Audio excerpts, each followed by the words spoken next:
Hey guys, good morning. কেমন আছো তোমরা?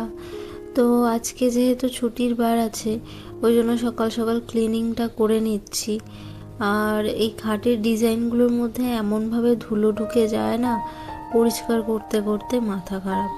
আর আমাদের এখানে এখন এত ধুলো হয়, পাশের ওই মাঠটাতে বালি মাটি ফেলার পর থেকে প্রচণ্ড পরিমাণে ধুলো হয়। নাহলে আমাদের বাড়িতে আগে এত ধুলো ছিলই না। বিছানা টিছানা সব জায়গায় এত পরিমাণে ধুলো হচ্ছে।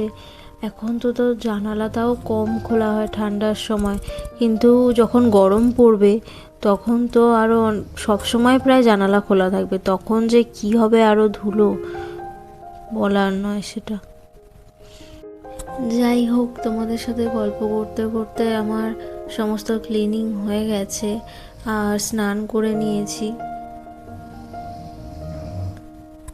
আর স্নান সেরে নিয়েছি মানে এবার আস্তে আস্তে সমস্ত পুজোর কাজও সেরে নেব।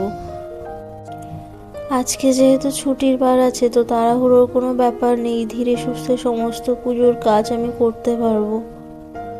তাড়াহুড়ো করতে না ভালো লাগে না, ঠাকুরের কাজের দিকে সবসময় ধীরে সুস্থে শান্তশিষ্টভাবে করতেই ভালো লাগে। যাই হোক, তো উপরের সমস্ত কাজ টাজ কমপ্লিট আমার হয়ে গেছে, ধূপ দেওয়া হয়ে গেছে। এবার নিচে গিয়ে ঠাকুর ঘরে ঢুকবো। তো একটুখানি ফুল তুলে নিচ্ছি।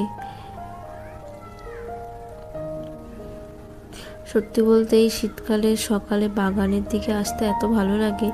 পাখিদের কিচিরমিচির, কিছু ফুল গাছে এত সুন্দর ফুল ফুটে থাকে, দেখলে মনটা ভরে যায়। শীতকালের এই সৌন্দর্যটা হয়তো অন্য কোনো টাইমে পাবোও না।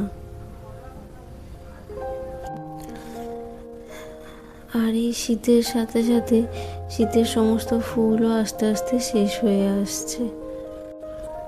যাই হোক, তোমাদের সাথে কথা বলতে বলতে ফুল তোলাও প্রায় আমার কমপ্লিট হয়ে গেছে। এবার দেব পূজা। আর আমার আজকের ভিডিওটা আমি এখানেই শেষ করছি।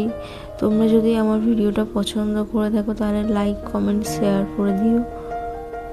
Tata, bye bye.